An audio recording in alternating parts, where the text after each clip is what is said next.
3 tips kung gusto mong maging first millionaire sa pamilya nyo. Yung number 3, yun yung pinaka-importante sa lahat. Tip number 1, change your environment. Your environment is stronger than your willpower. Kahit ano pang gusto mong umasenso, kung madalas mong kausap at kasama ay yung mga tamad at walang goal sa buhay, wala din. Kasi sigurado maiimpluwensyahan nila ang mga desisyon at aksyon mo. Sumama ka lang doon sa mga taong magpupush at mag-i-inspire sa'yo na abutin mo yung mga pangarap mo sa buhay.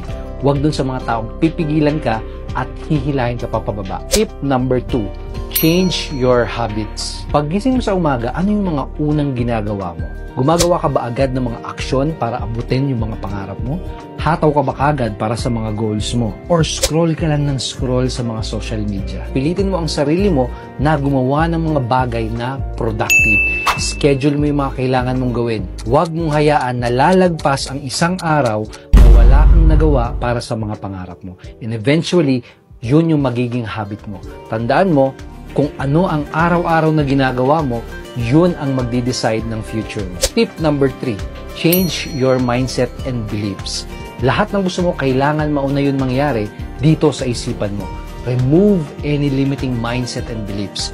Example, yung mga paniniwala na pinanganak akong mahirap, mamamatay akong mahirap. o kaya naman, madalas kong marinig sa iba yung Hindi ako nakapagtapos, kaya hanggang dito na lang ako. o kaya naman yung Hindi para sa akin yung pagninegosyo. Wala naman akong alam dyan. itapon mo sa basurahan yung mga mindset na yan. And dapat magkaroon ka ng mga empowering beliefs at mindset. Sabihin mo sa sarili mo, kung nagawa ng iba, kaya mo rin. Lahat pwedeng matutunan at lahat merong paraan. At tandaan mo, your mindset, your environment, and your habits, yan ang magkocontrol ng future mo. At sana, ikaw na ang maging first millionaire sa pamilya niyo.